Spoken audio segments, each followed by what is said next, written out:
แผนการเขาไรว่าเขาหลอกว่าเขาลวงแผนใจห่วงแห่งเขาเพียรบ่เศร้าได้นอน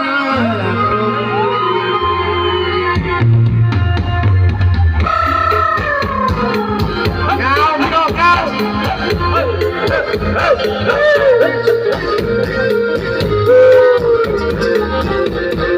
ดวงใจ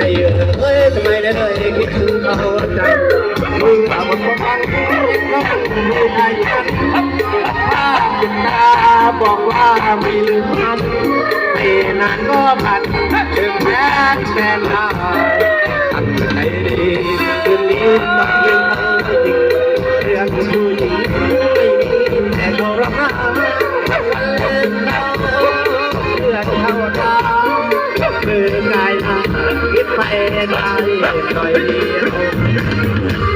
นี่นะเกี่ยวหัวใจผมคนถามอย่างผมคือลูกศิษย์ช่วยวันหนึ่งนะครับป้าบ้านเป็นอย่างตัวพ่อพัดช่วยมาพัดดวงให้เข้ากันกันตัวบ้านต้องต่อยังเหลือไว้ถึงก้อนทางดินออกมาเริ่มก็ได้มาหัวยาววันที่วันจะรักมาถึงตั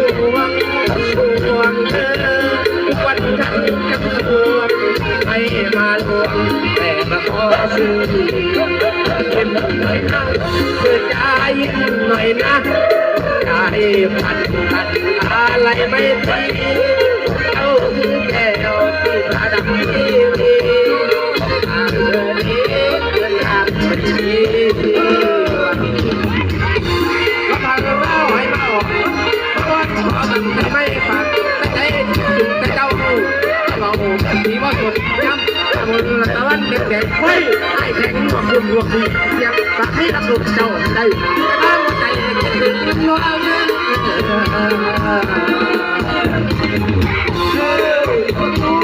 พี่น้องรู้ว่าครับ